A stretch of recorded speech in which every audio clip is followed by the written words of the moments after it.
Hi, good afternoon. This is John Firth, and I'm here with John Windsor, a good friend of mine who also, like me, became an entrepreneur at the age of 50, specifically a coach. Well, not at the age of 50, but after 50. Hence the title of our LinkedIn Live event, Over 50 and Suddenly an Entrepreneur. What happens when your entire career and professional life changes dramatically for whatever reason? One, because you don't want to do it anymore, or the people who are hiring don't want you anymore. And you have to make a dramatic change. And usually that means you have to go independent, whatever that may mean. But whatever it means is you're a solopreneur or an entrepreneur, meaning you don't have an organization behind you. You have what you build. And so we would like to address a bunch of topics today, tell our personal stories, but I want to just leave you with a thought. We'll start with a thought. A study published in the New England Journal of Medicine found that at age 60, you reach the top of your potential, and this continues into your 80s. So I'll now ask John to introduce himself, maybe make some comments about that study, and then tell us his story of what led him up to become an entrepreneur over 50. Thank you. Hi, everybody. I'm John Windsor. I'm a coach, executive coach, team coach, personal and life coach, retirement coach, just a coach, based in Boulder, Colorado. Coaching But is not my a football coach. You're not a football coach. Not a football coach, though I did coach my kids' soccer teams for There you almost go. 10 years. But sorry, that just hijacked me. Coaching, no, that's okay. Coaching is my sixth career, having been in order a Broadway actor, an MBA, and an international marketing executive in New York and London, a novelist, back into business and ended up as VP of marketing for a Silicon Valley startup, moved to Boulder, which is where my entrepreneurial life started, first as a presentation coach. Then I had my own software development business, and now I am a coach. And so I've had lots of transitions, and I know the process well. And I've had some interesting stories that I'll relate in our session today. And when did you first become an entrepreneur? Definition being is you're not fitting into somebody else's organization. You're actually creating, whether it's just one person or many people. Just shy of my 50th birthday. Okay. So I was doing presentation and communication, consulting and coaching, and started blogging, ended up as one of the top 5 bloggers on presentations and communications. Got seized by the development of apps for mobile devices, particularly the launch of the iPad. And I stopped the presentation work and built this organization. I ended up with a very popular app for better, faster, fewer meetings that had thousands of buyers at a premium price in 81 countries. And then when I tried to extend it to a SaaS app, software as a service, that was a long and painful experience that I ultimately shut down. Okay. Interesting. We'll probably go back to that. I have two clients who have SaaS businesses, and when it works really well. When it doesn't work, it really doesn't work. It hurts. Yeah. Yes. So, we probably will talk about failing and pain at some point. Yep. But very quickly, I'll tell you my personal story, which is I also started out in the arts. I was a music composer. Talk about hard work with no money to show for your efforts.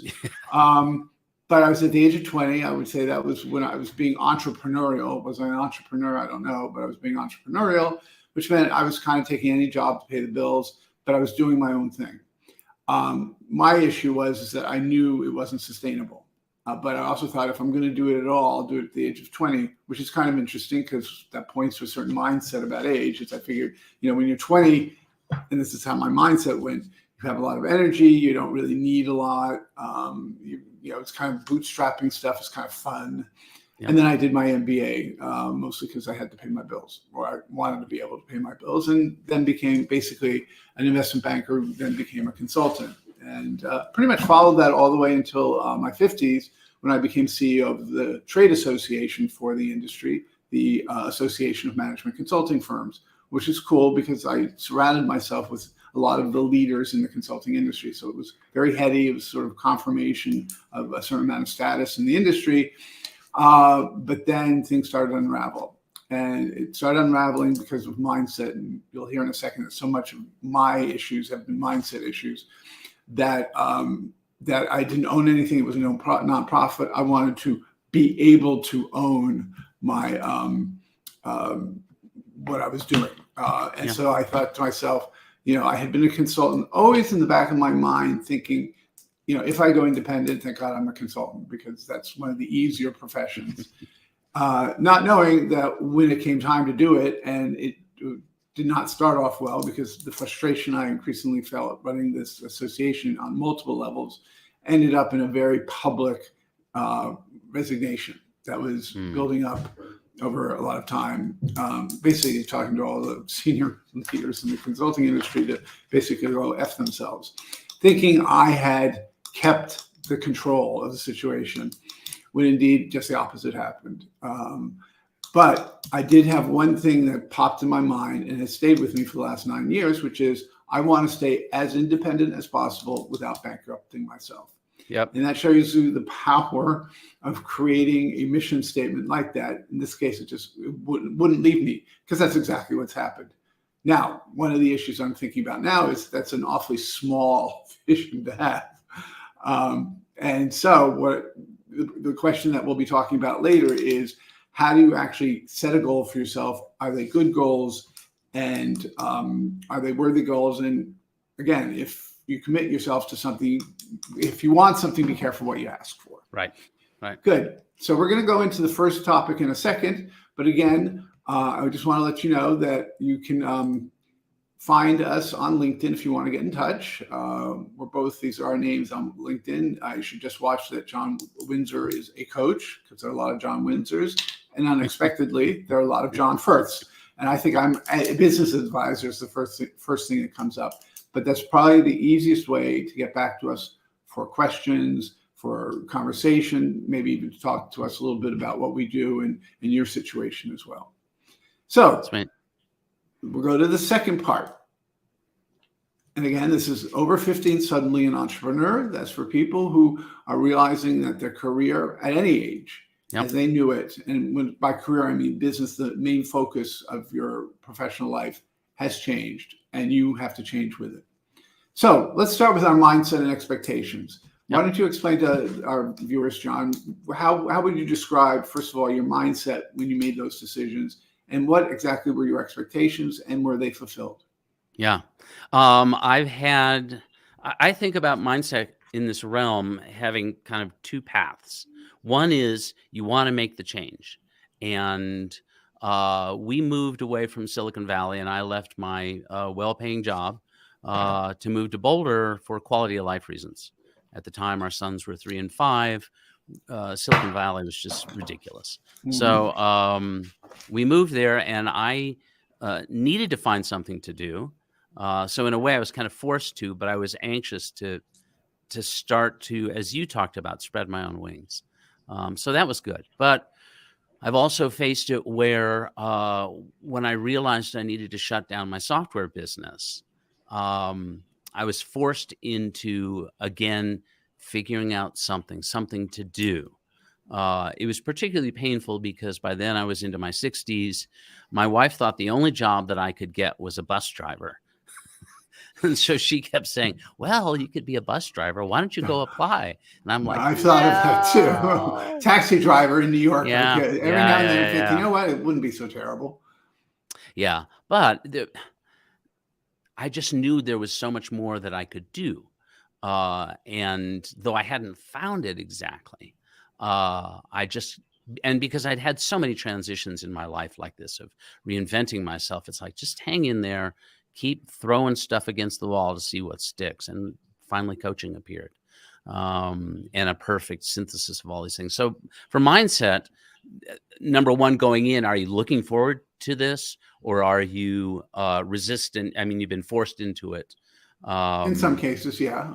Yeah, Yeah, I don't know force, but sometimes you have no other options, or right, it's at the moment really the only option that you can conceive of, because getting a job at 53 right. sometimes is very hard. Good distinction. Yep.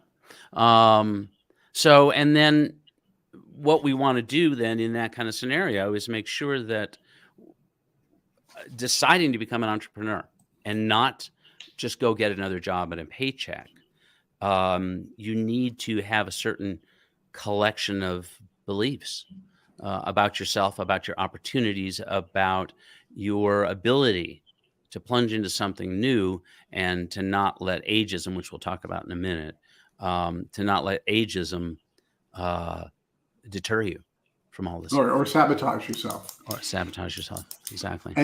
And so when you got started, what was your expectation? Did you have, like me, a mission statement? I mean, literally, I couldn't get away from that. I mean, it was a vision. It was everything. I was surprised. And that's how I made changes. I always made changes because I suddenly had a vision that was so compelling, I Yep. couldn't shake it. Going Yep. to my MBA, doing investment banking originally, moving to Europe, there was always some sort of compelling reason that I couldn't shake Yes. for, good or bad. That is a glorified place to be, and what we all want to get to.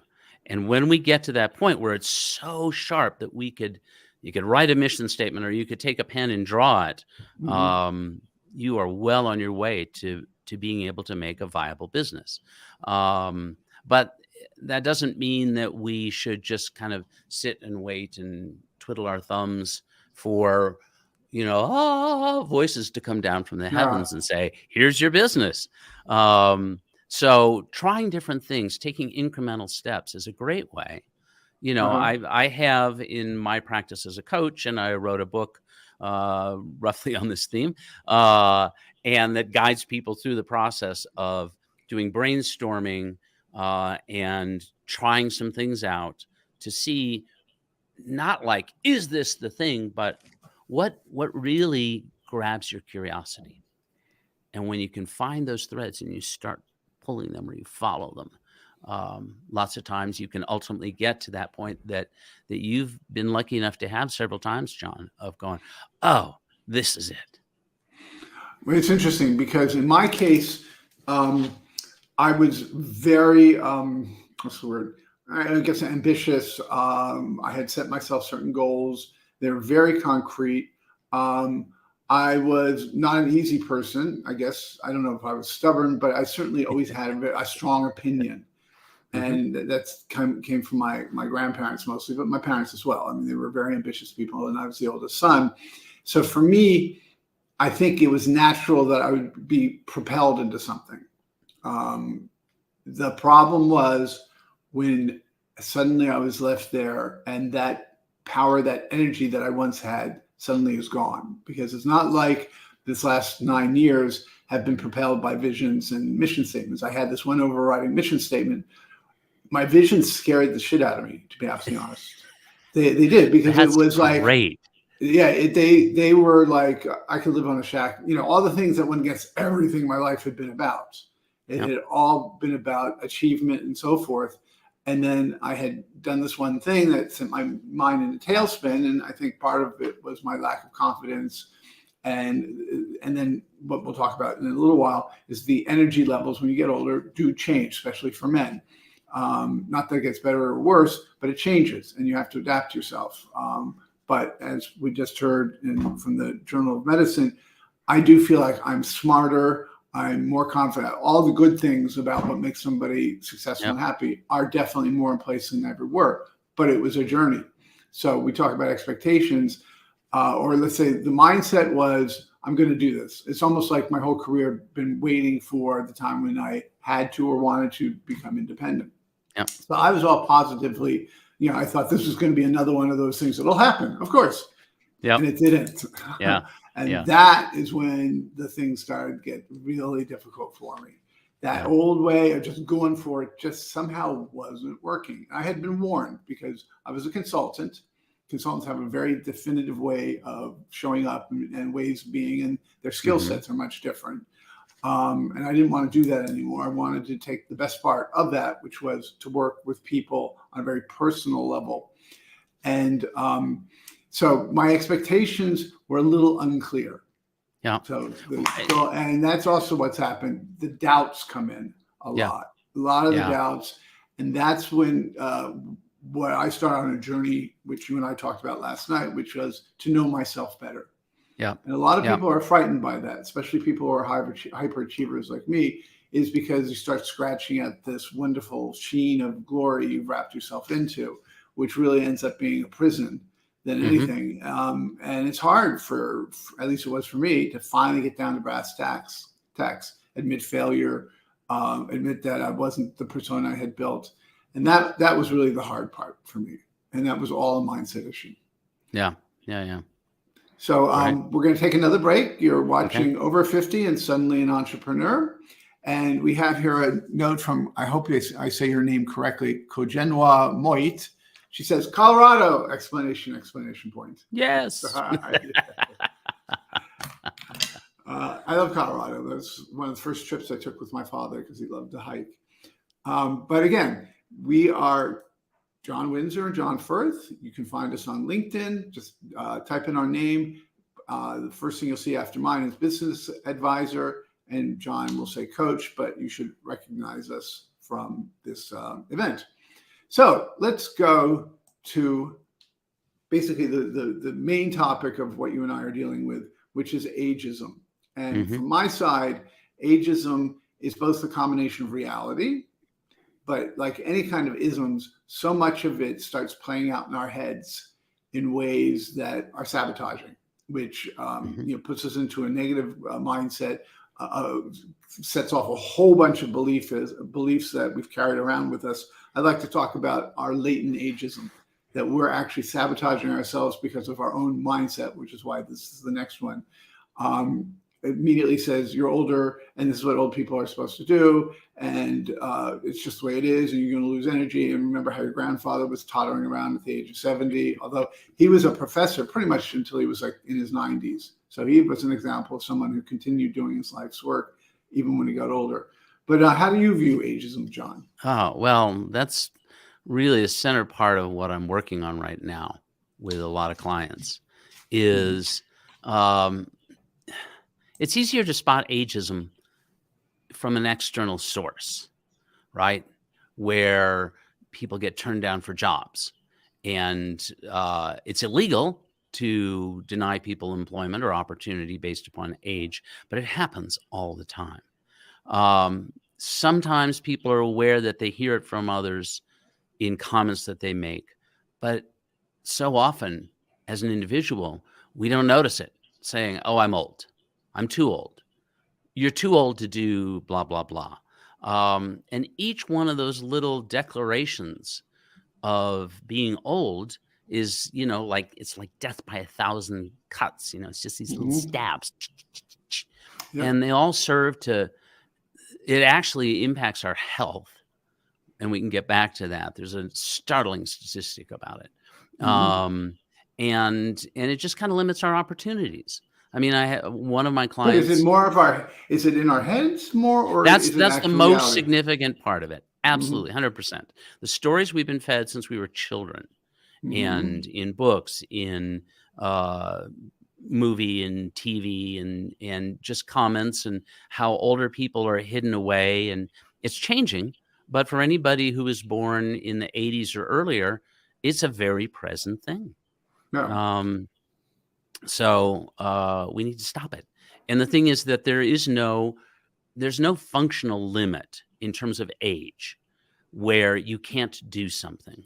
Stories are rife of people into their 90s or 100s, competing in sports. There are people who have created businesses different than they did before in their 60s, 70s, 80s.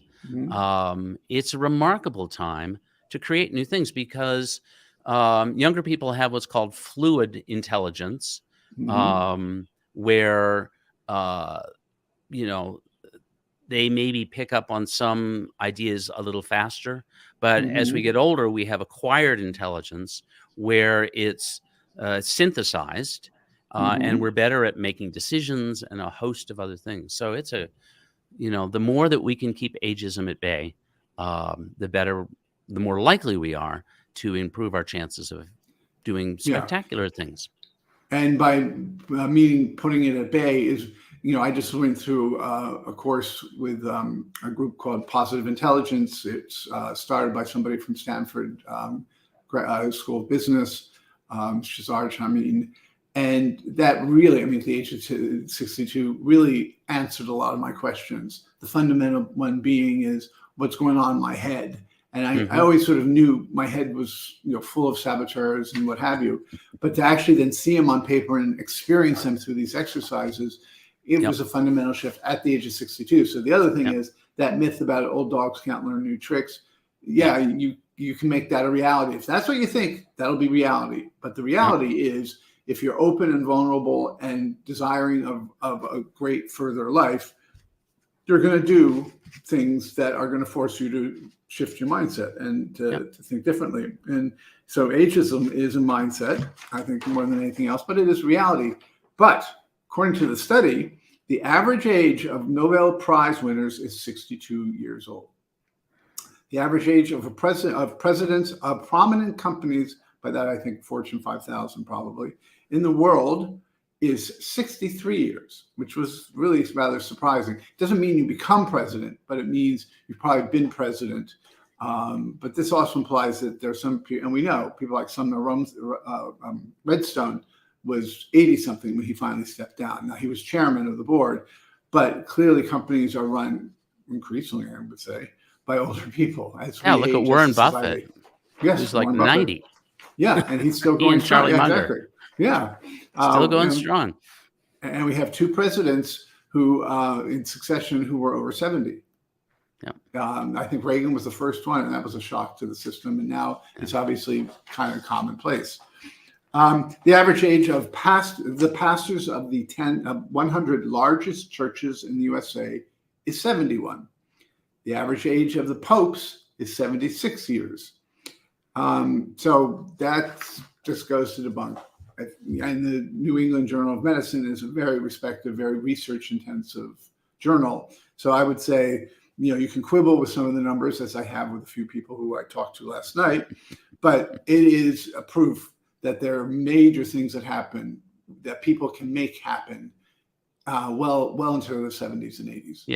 Yeah. Turning 50 is not, or 60 or 70 is not a sign that you should step to the side. No, just the opposite, according to this, that the best years of our lives are between 60 and 80 years. Yeah. And in many ways, when I stop sabotaging myself, I do have to admit, I'm getting to do what I want to do, how I want to do it, and with the people I want to do it. And that was more than anything else. I could not have said that until I was 53. Yeah. We're going to talk now in a second about money, because that's the factor. But before we do that, I just want to say this is the LinkedIn Live event Over 50 and Suddenly an Entrepreneur. And I'm sitting here with John Windsor. And you can find us on LinkedIn just by typing in our names. And after my name, you'll see Business Advisor. After John's name, you will see Coach. So that's us, because I think there's at least 10 or 15 of me and probably the same number of John, people with my name, which is kind of fascinating because I don't know anybody else named John Firth, but I know there are a lot out there. So let's go to the topic of money. Yes. So, and I'll kick this off by saying that, I made very good money as a consultant. I also worked really hard. I was not known for being soft. When I started this trajectory of being a coach, I had to get comfortable with the soft side of my personality, which was there, but I had hidden it. And I had a former employee, when I told him I was doing this and said, I'm dealing now with soft factors and how powerful they can be when you get it right and how hard it is sometimes to figure it out. He said, wow, well, you were never soft. So, but the problem is, you talk about beliefs or mindsets. My mindset was, you're tough, you're a big businessman, you're aggressive, go out there and you make a lot of money. And I made a lot of money. So now, unfortunately, I've had a reinforcement now that I'm doing what I really, really want to do. And quite honestly, I think I always wanted to do this work. I remember reading about it. I attended my first self-improvement seminar when I was 25. And at that moment thought, wow, if I could be that guy doing this, that really is, there was this feeling I should be doing this. but I was worried about the money. Well, guess what? That carried itself forward. So financially, I'm definitely struggling. My cash flow is not what it used to be. I'm dipping into savings. Fortunately, I have a lot of them, but I don't think that's uncommon. And I think part of it is mindset, but part of it is also I chose a profession, coaching, which is not traditionally like an investment banker or so forth. It's time and it's clients that you have to market to. And there are moments where I'm okay with that because I'm happier, in true sense of the word, professionally. But if I live to be 90 and I'm going to for the next 28 years be having every year worry about my cash flow and so forth, that will definitely be exhausting, if you will. But what about you? What's your relationship to money and how has it played out as an entrepreneur? I certainly had a long period. My first career, I was an actor in New York, and then for a little while in LA. And I never made a lot of money, but I was so caught up in pursuit of just the love and the joy of creating and acting and all of that, okay, and I didn't really think, I've never had long horizons about even I need this or that or the other. And somehow I've gotten by. And I By the way, finally that's got my out. story too. That's good because in my 20s, I was a composer and I was teaching English in Germany, doing a lot of things to make money. But I never had this sense like doom was around the corner. It was always like, I'm going to get by. I'm never going to want. It was always something, overriding mindset. Yeah. And then I finally got out of acting for a whole bunch of reasons, part of which was money, and ended up in business school. And I was in LA at the time. I moved back to New York, was doing really well, got transferred to London, doing even better, met my wife there. We moved to Silicon Valley for her job. Later, I went back into the workforce in Silicon Valley and ended up as VP of marketing for a well-funded startup and making a lot of money, but couldn't afford a house, on the peninsula. It's expensive. And ultimately lost it and said, look, for $300,000 or $400,000, we could buy a house in Boulder, Colorado, and I could commute. And instantly the plan went into action. So we've always... And my wife's a professional person, and she's made good money, so we've gotten by. And we don't have enough money for either of us to just never work again, but neither of us would want to do that, right? I'm so fascinated by the work that I'm involved in.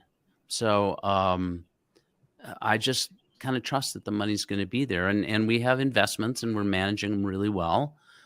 So that's a wonderful buffer, which kind of creates the space. But more specifically about being an entrepreneur and having to tap into your own funds. When I got the idea for this software business, for this app for meetings, my wife said, okay, you can spend $25,000 to get this thing built. I don't have any coding skills, so I had to have somebody do it. And it took off. It was the #1 app for business in the App Store for iPad for a month. And more than made back the initial investment. And everybody was clamoring for, I want to be able to have it on my, my laptop as well, and this and that and the other. And could you add this and that and the other? There was a lot of enthusiasm about it. So I plunged into trying to create a SaaS version. And that supposedly was going to cost $28,000 and take 3 months. And it cost $70,000 and took 2 years and 3 months. And by then the market had changed and everything else. And so I shut it down. I was not going to throw money after it just because I built it, and it was really painful. So for me, the issue about money and being an entrepreneur is be clear, whatever you're going into, that you either have the funds or that you have a source, if you're trying to get VC funding, which is a whole other topic. And I went down that path for more than a year. So make a lot of little bets. And Okay, that's actually a really good way to say it because among my client base, I actually once had a member of my Vistage group who was 75 at the time. Had some savings, but not significant ones, and the business was basically kind of his little nest egg. Well, yep, the problem was that the industry had changed dramatically in the 10 years preceding. Lots of consolidation. He was a small business where all the businesses that surrounded him that were equally small had been bought up. Suddenly he was fighting against colossal giants. Had he sold the business 10 years, 5 years beforehand, he probably would have had a nice nest egg. Unfortunately, all he could get was $300,000 for the business when he finally sold it. And one of the issues I think he finally was cognizant of is that it was hard for him to justify making any kind of serious investment. And he knew the investment that was needed to really ramp it up. I mean, we're talking millions of dollars because he probably would have to do some sort of an acquisition strategy or do something dramatically different. And he made the decision that this wasn't in the cards. So I think there's two overriding concerns with money. First one is that you cannot necessarily believe, you shouldn't believe you're going to make lots of money. You might as well already come with the belief and the understanding that there's a possibility you're going to run through your savings. So you kind of have to know. The good news is most of us by this age understand finance, which a lot of younger people don't. They think money grows on trees. We understand that it doesn't, or we may not find that tree as fast as we did before. And so you got to know how you're doing it and where you're getting the money from and what justifies it. In my case, what was very interesting is I saw the stock market. I had enough gut feeling to know that we were still on a run, and we were. So I thought when I take the between 25 and 50,000 out of my savings, it easily got replenished. And that was my mind, and it worked. Now, I think I overspent on some things. Now, with the stock market correcting, I've been in sheer hell because I kept thinking, this is it. Money train's over. What am I going to do now? And the good news is I've now rebuilt my business quite well. It gave me the energy. But yesterday I was looking at my portfolio because I'm always afraid to look at it. And the number was so high in the face of everything. And I called my wealth manager and he said, oh yeah, I kept you in cash. I just never bothered telling you. He said, you're talking to a very brilliant person. I said, Michael, I know you're smart, but he said, no, he made himself independent after being part of a larger group at the age of 42. So he's not 50. And the result was he had to shift all the portfolios right when everything was melting down. This was 3 months ago. So he put all of his clients in cash instead of taking the money from Schwab or where it was sitting and doing a 1043, I think it's called, or 34 to Fidelity. He decided to put everybody in cash. And then he knew everybody's situation. So mine was such that he believed very strongly I shouldn't invest. And he was right. So now suddenly my whole world is money. I've got money I didn't know I had, and I'm not going to spend it. Anyways, we're going to move to the next topic really quickly, and that is planning. And we've touched on it a bit. But John, why don't you tell us how you've been planning and what it looks like compared to your former career, former professional life? Oh, boy. So that's a great distinction because in my former professional life, I had a particular role, right? I was head of global marketing for a company in London. I was ultimately VP of marketing for a company in Silicon Valley. You have a certain level of autonomy, or, especially if you're good at presenting ideas to the people above you in the chain. But there's a whole infrastructure, there's a whole company dynamic that's already there. And you're finding your place within that. You're not. You didn't create it. You have the structure given to you. Yeah. And can you make the most of that and what have you? When you are an entrepreneur, you're doing everything, right? I mean, hopefully you get people around you to share the load, but all the pieces require attention. So it becomes a process. And more than attention is actually learning to do some things that you never in your life thought you were going to have to do. 100%. Yeah. So the thing that I would do and that I recommend to people when I talk to them about this is to go top down from the big picture of what do you want to accomplish, and things like what's your market like, and who's your primary audience, what's the story that you have, how do you meet their needs, and from that you then start to go down the chain. My camera here. For what are the major milestones? What's your 5-year plan? What's your 1-year plan? What's your 90-day plan? And you reset and you reset. Right. What are the resources that you need, that you can't do yourself? And how can you get people on board so that you don't have to do all this alone? Well, and and you bring up an interesting distinction, which is I'm not really an entrepreneur. I'm a solopreneur. Now, I do have somebody who helps me with marketing, and I have a virtual assistant. But my intention never was to rebuild an organization, although there's a side of me that keeps saying, with everything you've learned as a coach in the last 6 years, can you imagine what a killer CEO you would be? And it could still happen, though I'm not actively looking, because I do love the work I'm doing. But there's a side of me that would love to put this more into practice and just helping others be successful. But so my issue with planning is it was very easy to tell other people as a consultant or help them plan.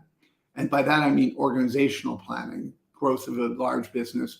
I was head of international for Discovery, and we had very involved planning sessions, but they were, quote unquote, more reliable. They had to be reliable. I mean, people's bonuses, people's careers were dependent on them making a plan they could stick to. Mm-hmm. Problem I've been having is the best laid plans. Let's face it, COVID, I threw everything out. I had to. I was, clients were leaving, they were freaking out. New clients came suddenly. And any planning I thought I'd done just went right out the window. Right out the window. I mean, there was nothing, and you never knew what was going to happen next. And I didn't really feel like I had to pivot or wanted to pivot. Some of my clients who were in very, very distressed industries like hospitality were doing great pivoting, but that's because they had an organization. Unfortunately, they got the money from the government PPP and idle loans and what have you. But they still had to plan because of an organization. When you're on your own or really small, it's really hard, one, to do planning, but more importantly, I have a real issue of, I make plans, very simple plans. I'm going to have this many clients and this revenue. But for the most part, if I don't hit them, the only person who gets mad at me is me. Yeah. When you're in an organization, you got your boss, you got you have a lot of people who are going to make it very clear that, if you didn't plan this and it happened, that maybe you're not the leader that you should be or are. So your feet are held to the fire. My planning is very fluid, very like a piece of Play-Doh, kind of fold and mold it however I want. I can reset expectations every day if I wanted to, and then sometimes I do. But I find it hard to do it. I can't use the traditional planning models by any means. Right, right. And I think that's important too, to be able to say that, because you have to also be open and vulnerable and open to opportunities that you didn't even know existed. So what were you going to say? And there's a great transition in that to a comment from Michael Piccoli about failure and how. Wait, Michael? I see his comment on the screen. I don't know him yet. Oh, he's commenting. He's watching us. Oh, yeah. I'm sorry. I didn't even see that. Yeah. Hey, Michael. I have to read part of this. Repositioning failure is acceptable, and part of the process is critical to mental health and keeping your foot on the gas. But in the moment, it's stressful. 100%, Michael. Mm-hmm. Michael is my wealth manager, who I was just telling you. Michael, I don't know if you heard, but I was just singing your praises of how you put me into cash, and what a fabulous moment that was yesterday when I saw I had a lot more money than I thought. So hats off to you. I'm glad you could join us. So indeed, we need to reframe failure. Failure is required. The thing is, you want to do it in a manageable way, right? This has been very present in the startup communities for a long time about celebrating failure. And we could have a debate about that, but allowing for things that aren't successful is really the path to finding what is successful. If you're only going to hold on tight to this has to work in this way, and what have you, oh, it's going to be a miserable existence. It's gonna exactly one of the things coming back to mindset, and I didn't want to believe it when it first came up. I'm a chair at Vistage. We have, which means I build groups of CEOs. We have about 10 or 15 of them in New York City, and it came out fairly early on that I was a controller, and half of me was saying, well, that's part of the reason, again, saboteur, part of the reason why I'm successful. So I keep things under control. But what they really were saying is you're going to miss out on so many opportunities, and you're really in scarcity mindset through the control thing. And that's when the planning had to kind of get modified, because it was I loved to plan because I was a consultant. And that's when I stopped dropping it a little bit and living more in the moment and looking at opportunities much more realistically, and also failure. Learning to fail has been really hard. I mean, I can't tell you how much my brain would sort of avoid that. Saying something was a failure would be a mistake, a bad decision. That wasn't as bad as saying it was a failure. Yeah. So great. Well, we're running out of time. Again, you're watching Over 50 and Suddenly an Entrepreneur with my friend John Windsor and myself. You can find us on LinkedIn if you want to get in touch. So we're going to come to our final topic, and that is implementation and productivity, actually getting stuff done. And as a solopreneur, when you suddenly are only accountable to yourself, what does that mean in terms of your productivity and ability to get things done? So, John, any thoughts? Yeah, absolutely. Not the number one, but one of the most important things in this scenario, and also for people that retire, is about your schedule, right? When you're working for somebody else, pretty much even if you have your own division, right? You know what your expectations are. You have those numbers you're supposed to hit. You have all these things that you have to do, right? When it's you deciding what you need to do or get to do, still with no kind of structure to it and no schedule, it's easy to get just lost in the eddies of life. And nobody holding you accountable. Nobody holding you accountable. Yes, except perhaps your spouse or partner or somebody like that. By the way, I always like to say to people who are going, because I do work with CEOs who are lost their job, and a lot of them have to become entrepreneurs. I say, I just want to make you aware of the fact that your wife is going to decide what you do. It's you're going to do what you have to do. Not always. I did not become a bus driver. Well, yeah, I mean, at some point you do have a say. But it is true that wives in particular, and I've had several clients, both successful and unsuccessful in terms of making a transition. One in particular, I won't say what it was, but he got his next job as CEO in 3 months. It was like record time. And he was highly motivated. It was a joy to help him. But he afterwards said, it was his wife in no uncertain terms. And I won't tell you exactly what he told me, but because it was a little horrifying. But there was no uncertain terms. He had to get a job, or else things were going to really go crash and burn. Yeah. Yeah, I think one of the things we should say about productivity also is, for men at least, our testosterone levels go down, and that is our source of energy. Whereas women don't necessarily. The estrogen that also begins to dissipate, but estrogen is for producing babies and for being a female. That's not as horrendous as when you're a male whose energy is. Testosterone is, we have, I think, as we get older, indeed, physical things that happen to us. Men do die before women do. Also, I find a lot of women are as productive and as forceful in their 70s as they were in their 30s and 40s. So that's a biological thing. I don't even think that's discussable, except the medical industry is finding testosterone replacements. There's a lot of work going on, specifically for men, but also for women, to keep us happy and productive, also to grow older. But what the study says, the Journal of Medicine, is an extensive, the most productive age is between 60 and 70. And I'm actually amazed at what I get done, not necessarily professionally, but almost every day I bake something. Sometimes it's 2 a.m, but in addition to everything else, because I find baking is a great way to just sort of focus on something else. It's kind of relaxing, believe it or not. Not always, but the second most productive stage of human being is from 70 to 80 years of age. So we're talking about productivity. And that points to a couple of things which we can discuss as our final point. And the third most productive stage is from 50 to 60. So clearly, again, comes back to what they found is that you're most productive between 60 and 80. And 50 to 60 is a close third or second place, whatever you want.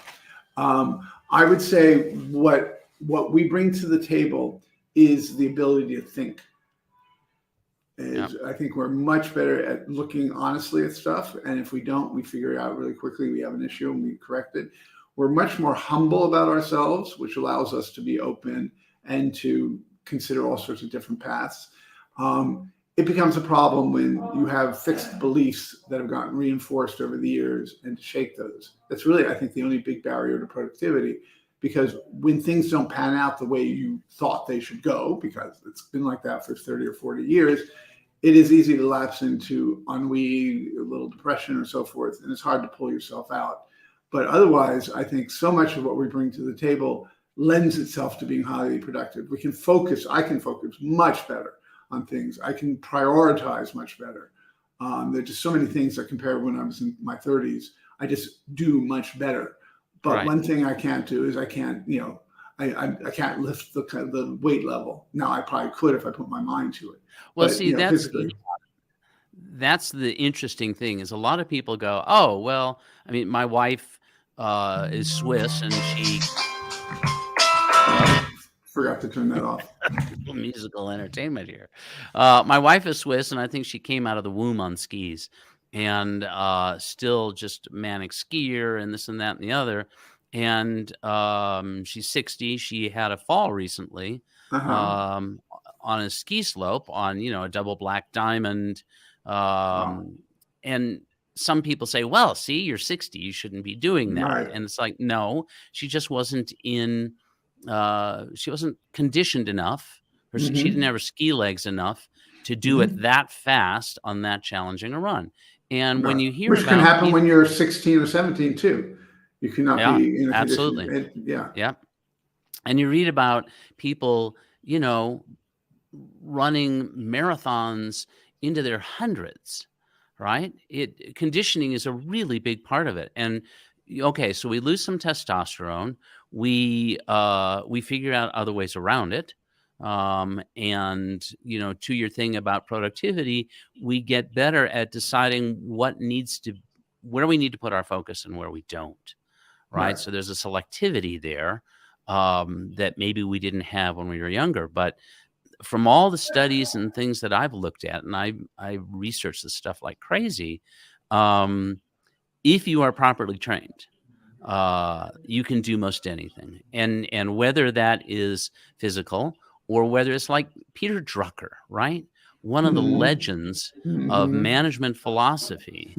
And from age 65 to when he died at like 94, he wrote like 29 books. Oh my God, I didn't know 10 of them in the last 9 years of his life. So thank God he didn't give up and go, well, I guess I've had my run, and I'm getting older and I'm slowing down and da. He turned on the jets. It's incredible. So. Yeah, I mean, in terms of writing books, I love to write. I published a book myself 3 or 4 years ago. Yeah. It was hard work, but it was because I had never done it before. And, all my saboteurs were showing up. This is terrible. You're going to embarrass yourself, all that wonderful stuff. And I make it harder for myself. But the fact is we have a wealth of experience, knowledge, insight that we want to pass on. So actually the act of creating, once you get past the initial hurdles, is for me also very, very exciting. I enjoy it. It relaxes me. It makes me feel whole again because your brain is really firing off the sparks. So I think, in terms of writing per se, or creating things from your life's experiences, it flows much better than it ever did. And I always sort of knew that was going to happen. My grandfather was like, he wasn't Peter Drucker, but he was part of the Austrian economists. He was writing books up until the 90s as well. Wow. I don't think he wrote 29. I think maybe 5 or 6. Yeah. But, for that, we aren't probably going to go out, most of us, and run the marathon, even with conditioning. It's not, I don't think at this age, a lot of us have the will. Some of us do. But I think there are things that become easier and nicer to do that we have tons of energy for and tons of productivity for, that we probably didn't have beforehand. But so I mean, anyways, Oh, sorry. just one last thing to that thing about, are we slowing down or not as we get older? Part of it is, yes, our bodies are aging.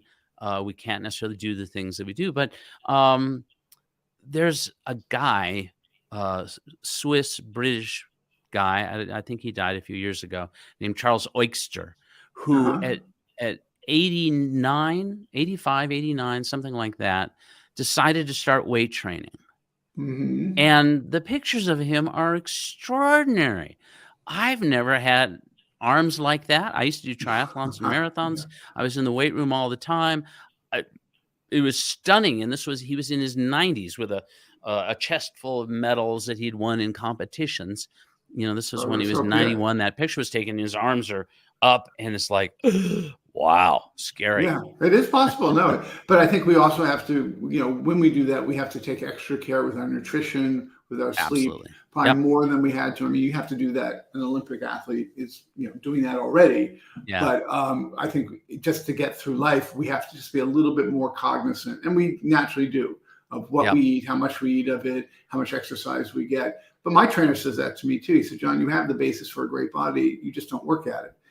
But I have to admit, it's a choice I've made. Now, unfortunately, my choice is I've become such a good baker and just general cook that we had friends over, and one friend took a piece of my cake to her landlady, and landlady now wants to buy a whole cake.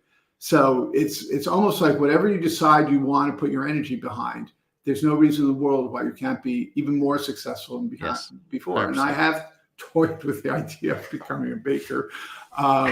But that's a bigger leap of faith, I think, than being a coach. But I have taken great joy in and these are hard. I do mostly French and European things. So there's technique, and you can make 5 batches of horrible eclairs like I did, and finally get it.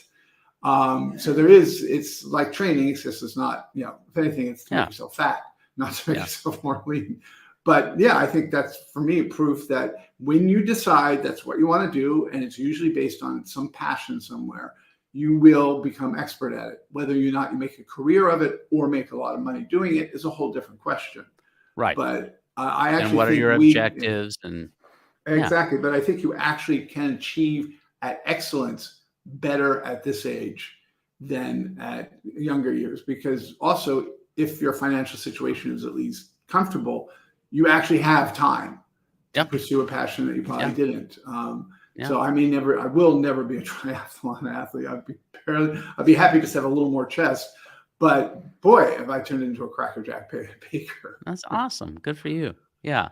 For me, the signs are all positive about being over 50 and suddenly an entrepreneur. It's a great time to pursue something, and you have enough accumulated experience and wisdom that the business that you create today will be likely to be significantly more impactful than it would have been 20 years earlier in your life. Yeah.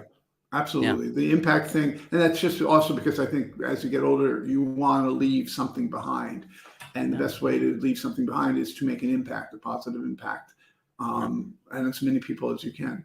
Yeah. Anyways, this has been great. Thank you. We were afraid we wouldn't even be able to fill 30 minutes. Now it's almost an hour. But thank you, everybody who joined us. Yes, thank you. This video will be available. And I thank John, and I look forward to doing subsequent sessions with John. And we're sort of in the same wavelength about getting the word out, making an impact for those of us who are over 50 and struggling to figure out what they're going to do with their lives. But it gets better, everybody. Absolutely. Okay. Bye-bye. Bye-bye.